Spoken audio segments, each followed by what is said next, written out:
talking Financial Information Month. Yes. And many persons, with the onset of COVID-19, your grandmother would tell you, save for a rainy day. And the pandemic, you know, was a catastrophic hurricane of economic proportion. We're observing Financial Information Month. Speak to us about what we can expect this month. What are bankers trying to impart to the citizenry, to the common man, to establishments, to the government of Saint Lucia this month? Right. Thank you, Jesse, and good morning again, listeners. Financial Information Month is a financial education campaign that is observed throughout the ECCU, the Eastern Caribbean Currency Union, every year in October. And it has been so done from 2002. This year is particularly interesting, Jesse, because as you rightly said, COVID-19 has done a number on us, on our lives, on our finances in particular. We know the situation with COVID-19. So it is especially appropriate this year that we build Financial Information Month and ensure that it is successful. That is why we're here. Just a little bit about Financial Information Month. As I said, it is a regional program spearheaded by the ECCB in partnership with a number of agencies, including the Bankers Association, who we have partnered so strongly with this year, various media houses, and Jesse, I'm hoping that this will be an annual program in October. Yes, and various educational institutions and government agencies. ECCB has a mandate to ensure that our citizenry are educated as it relates to financial matters, as it relates to financial management. And as we said, COVID-19 has brought this necessity to the fore. What the overall goal is to ensure that our citizens are financially savvy, because that will result in a strong, vibrant economy, a financially developed economy. I can go into a little bit more on that, but I will leave it there for now.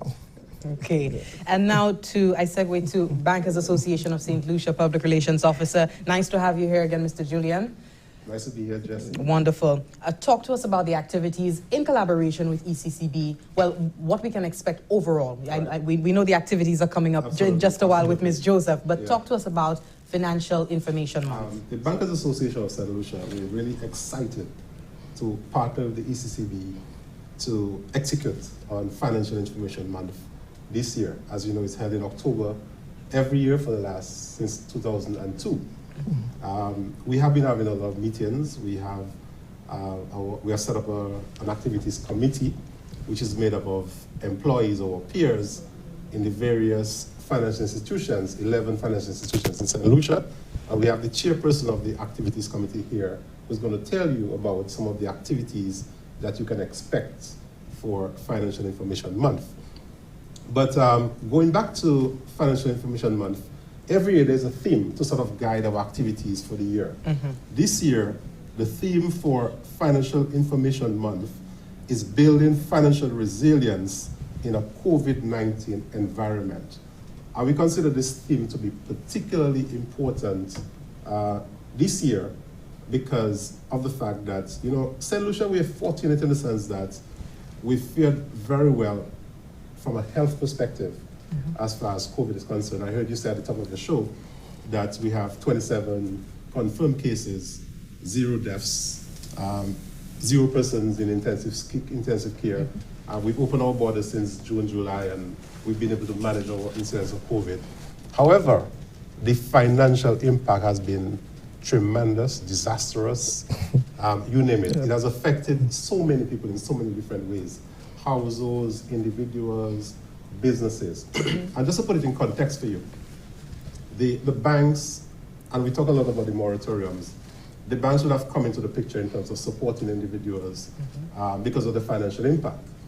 And the last number that we have is that as of the end of June, there was $1.5 billion in moratorium that was taken up by the residents and citizens of Saint Lucia. Including businesses. Businesses and individuals, which is significant.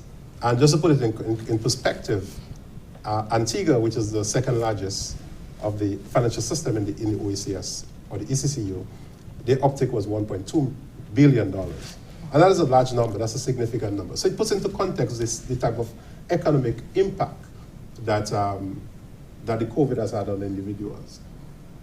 Now, going back to the theme, we've established, or the central bank set up a number of sub-themes, again, to sort of help us in terms of the activities that we're going to be having for the month. So the sub-themes were living through rainy days, how to manage your money in challenging times. And again, that goes without saying. As I indicated, COVID has had a significant financial impact on persons. It has led to persons being depressed, nowhere to turn. What can I do? The banks has helped in terms of providing liquidity support to individuals. However, there is more that can be done. So we are hoping that, or we expect that through our activities for Financial Information Month, we will help guide people, help them, provide them information, the tools that they need in order to find ways that, yes, my income has been restricted, limited, but how can I survive on that limited amount of income that I have? How do I prioritize in terms of my spending, right? What are some of the things I need to do and not do? What are some of the things I can defer? How do I deal with lenders? So I have obligations to banks. As much as we say that we have a number of persons who have availed themselves of the moratorium, there might be persons out there who may, for one reason or the other, may not be aware that there's a moratorium or how to avail themselves of the moratorium. So we expect that through Financial Information Month, we provide a sort of guidance and a roadmap to persons in terms of navigating through those tumultuous waters. The second sub-theme is happening online, using the internet as a tool in the new normal. And since COVID, everything has gone online. Now, there are persons who are very tech savvy and they're very comfortable with online solutions. There are other persons who are not, and they have this fear of online. And we expect that through Financial Information Month, we'll help persons to overcome that fear and to help them in terms of knowing what solutions are out there in terms of doing their banking, right? A lot of banking business can be done online. How do you do it? In fact, through the banks, we have a little competition as part of Financial Information Month, and you will hear more about it from the chairperson in terms of online. How do we engage persons in terms of online activities? Persons are doing businesses. How do I reach my customers through online channels, right? Where do I turn? Where do I start? And then we expect that, again, through Financial Information Month, we provide ideas and solutions to navigate through those situations. And finally, turning the frown upside down, creating opportunities from COVID-19. And that reminds me of two quotes or two things that normally I'm guided by. It says that tough times don't last, but tough people do, right? And behind every dark cloud, there's a silver lining. And through the challenges of COVID-19, persons have been able to find alternative ways of earning an income. And we expect and we're hoping that through this sub-theme, we'll continue to explore the dialogue and the discussion in terms of what are some of the things that I can do? How can I build resilience? How can I build my financial resources? How can I find alternative forms of employment to be able to navigate through those tumultuous times, right? Wonderful. I go back to you, Mr. Seeley. We got the assurance from the ECCU that the dollar remains strong, and also looking at the impact of COVID-19. Speak to us about some of the actions of the ECCB. If you could just go over some of them. What is the resolve of the ECCB to ensure that we stay afloat, our regional situation stays afloat? Certainly. As we speak, as you rightly said, the EC dollar remains very strong, very well backed. And that is one of the mandates of the ECCB to ensure the integrity of the financial system and to ensure the strength of the EC dollar. We have been collaborating with our partners, the Bankers Association and the various licensed financial institutions to ensure that the level of support that's required in such an environment which is unprecedented, that level of support is given. And that is done not in isolation, but as I said, in conjunction with all the partners. Gordon was, just to go back to Financial Information Month, Gordon mentioned the themes and the sub-theme. it is very important to realize that these themes were developed after much dialogue and consultation with partners across the region to ensure that they were absolutely appropriate for the environment. Because we always talk and we always refer to managing finances and saving for rainy days and what have you. I dare say the rainy days are here for most people. In this pandemic, the rainy days are here. So it is very critical now that the information get out to persons as to how do you manage your finances, how do you spend, how do you budget, how do you receive a salary, how do you manage that to ensure that your lifestyle is sustainable. And that is the work that the ECCB is doing for our financial education program in conjunction with our partners to ensure that it happens. Another sub-theme which Gordon mentioned, and I like a lot, is turning the frown upside down, creating opportunities from COVID-19. As he said, behind every dark cloud, there is a silver lining. It's hard, but there are opportunities to grow and to emerge on the other side of this in even stronger. And that is what our themes are trying to explore, and that is what we hope to achieve through Financial Information Month this year. I mean, we will go into the activities and you will see clearly how they would relate to each theme and each sub-theme, right? Taking it to a more specific level, when you look at businesses, small businesses are already so vulnerable. And then you have COVID-19. How does a small business owner cope with that kind of stress? How do you manage your finances? You'd be surprised how simple things in running a small business can assist you to be sustainable and to operate your business for the long term and not hand to mouth, as we say sometimes, you know. Simple things like keeping records for your business. And this is what we hope to achieve this financial information through our education program at the ECCB to ensure that our citizenry is financially developed, financially savvy. We want our citizenry to start thinking in terms of investments, the best use for your dollar, right? It is always possible to, if you have a little extra, to put it in the banks, which is very safe, which is good. But then there are other means of generating other income, generating interest, right? So that is what we would like to see, and that is what we are excited about financial information to really get the financial information out there to our people. Okay. I want to touch on, and perhaps you, Mr. Julien, could talk to me about that. There are two ends of persons who were hit by COVID-19 that you don't hear much talk about. You mentioned small businesses, and there's often conversation about how to empower small businesses and financing them and so on from the bankers and government of Saint Lucia.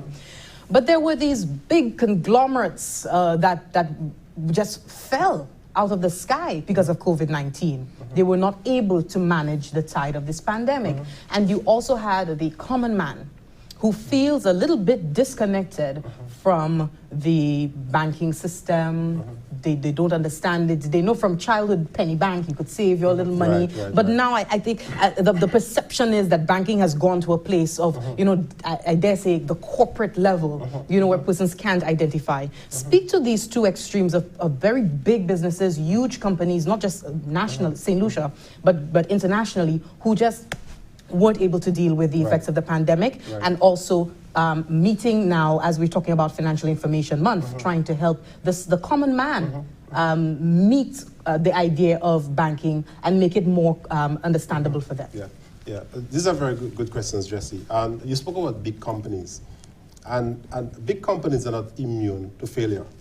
You know, we know, as even before COVID, through digitization and technology, some companies develop a sense of complacency. And they had no strategic plan in terms of the changes that were taking place ahead.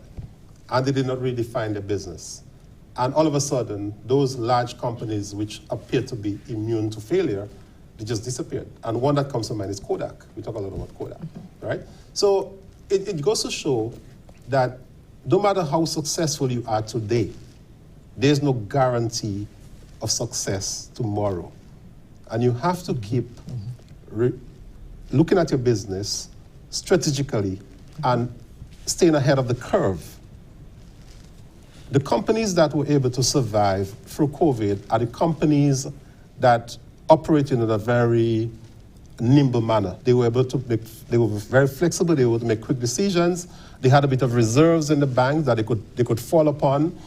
They kept their expenses low so that when revenues fall, which is what happened in COVID, their expenses were within line with those reduced revenues. So they were able to survive. So you have to keep redefining and looking at your business. And I said that goes, the same thing applies to small businesses as well. You have to be creative. The question you ask about the small man and feeling that he's no longer part of the banking system. You know, banking is there for all. You know, we're there to bank the small man and the big man, right? We have a very important role to play. The banks have a very important role to play in the economic and financial development of our countries. I know in the days where people felt that you could put your little 2 cents in the bank, you go and collect your interest. In those days, it was 4% interest, right? And that kind of thing. Yes, the rates of interest have gone down to 2%, the minimum savings rate. The central bank is right there with me, so you can don't blame us, blame the central bank. But again, you know, banking has changed. Banks, again, in keeping up the times, we've embraced technology. So no longer we expect that the small man is going to come into the bank with his little check, to change his check, collect his money, and go and buy his groceries, right? We now have online banking. There are a number of ways where you could deposit money into the bank. There are a number of ways that you can make payments. A lot of transactions that people still think that you have to come to the bank to do, you can do it online. And by the way, online is free. There's no cost involved. Everybody have a smartphone, right? Even the small man who say that is small man and who say that they don't know technology, they do WhatsApp, they do Facebook, they do Instagram. So they're not as disconnected. So they're not as disconnected as they would like us to believe. So all it takes is an additional step to download an app, a banking app, right? Spend 5 minutes, if that not much, trying to find out how to do this, how to do that. And before you know it, you develop a comfort level. And what you thought was beyond you is very much within reach, right? So I don't necessarily agree with the idea that there's some people who are disconnected from the banking system. In fact, they should be feeling more connected now, the way things are going. Understood. Point taken. Mr. Seeley, I go back to you.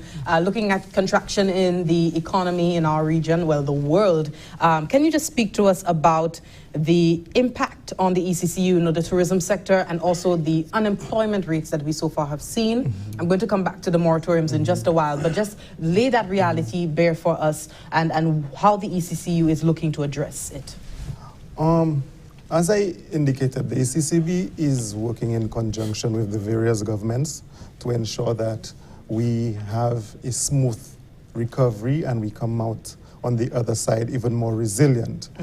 As I said also, the primary function of the ECCB is to ensure the stability of the EC currency, and that we guarantee is very stable. The EC dollar is very well backed. The information is out there. It's very well backed.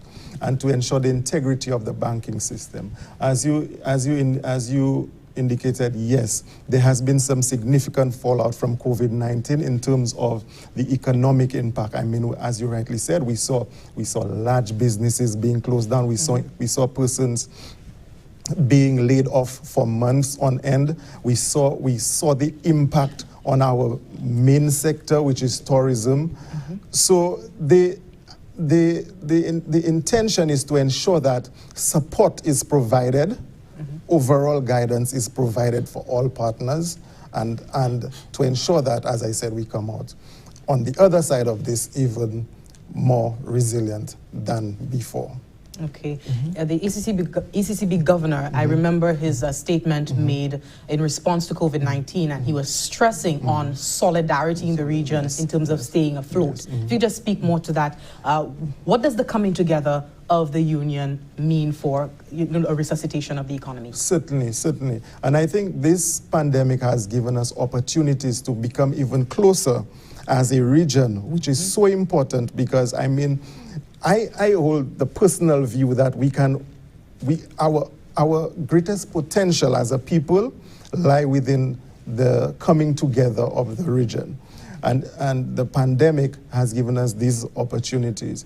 I mean, lately we've been having our digital dialogues on ECCB, and these we have panelists from around the region, whereas before it would be somewhat difficult to get panelists all over the region. Right at this point, you bring people in via webinars and what have you, and we can all connect. We have viewers from all around the region so that we can come together.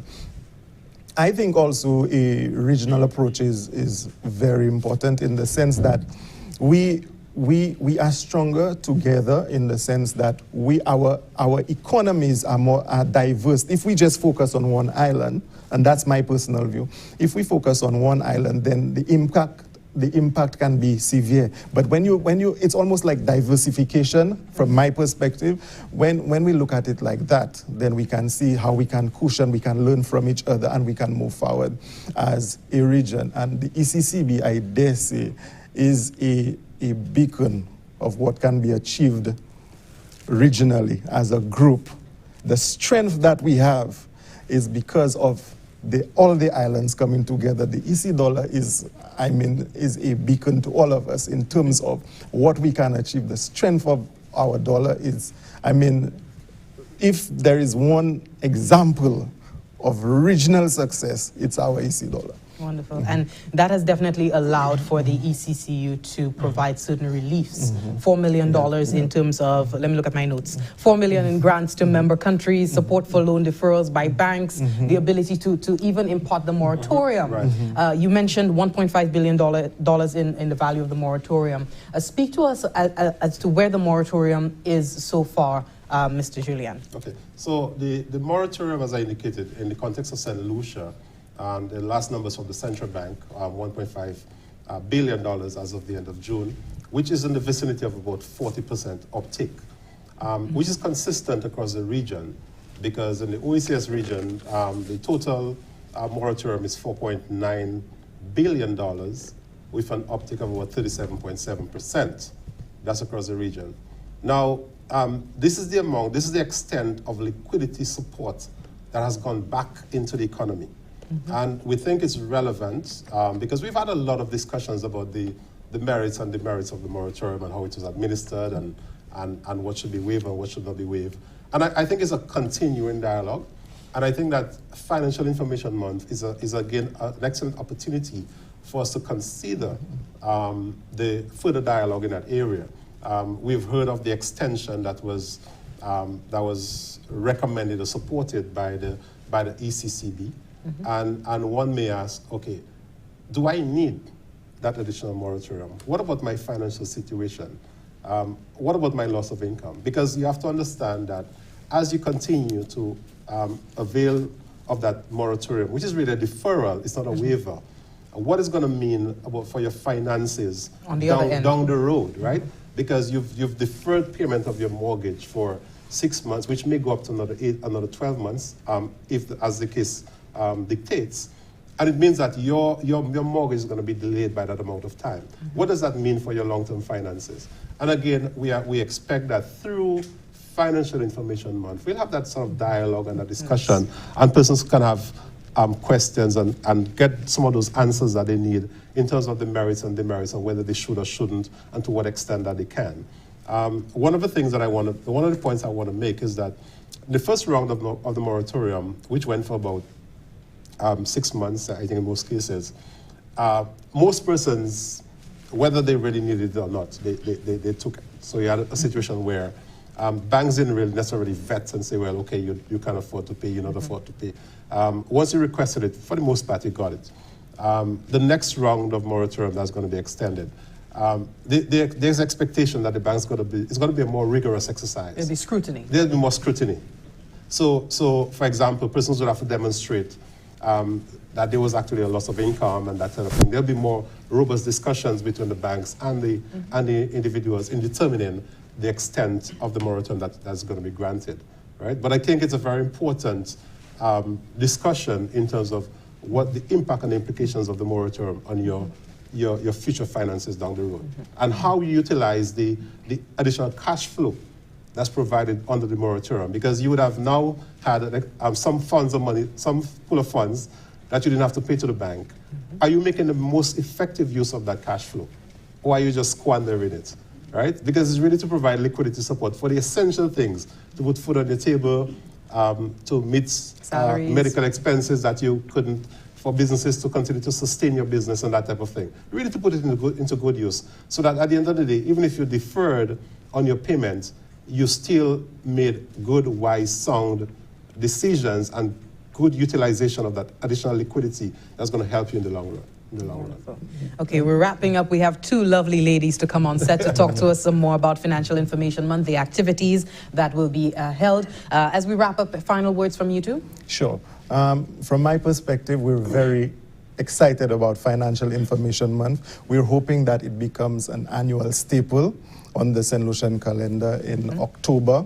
As I said, we've been doing this from 2002, and we really intend to grow it significantly. So I'm asking everyone to look out for our Financial Information Month with all the activities that are going to be. We're a little constrained because of COVID-19. However, there's a lot that's going to be happening. So we encourage the public, we encourage everyone to look out for Financial Information Month and to learn and to get the information so that we can become a financially savvy citizenry.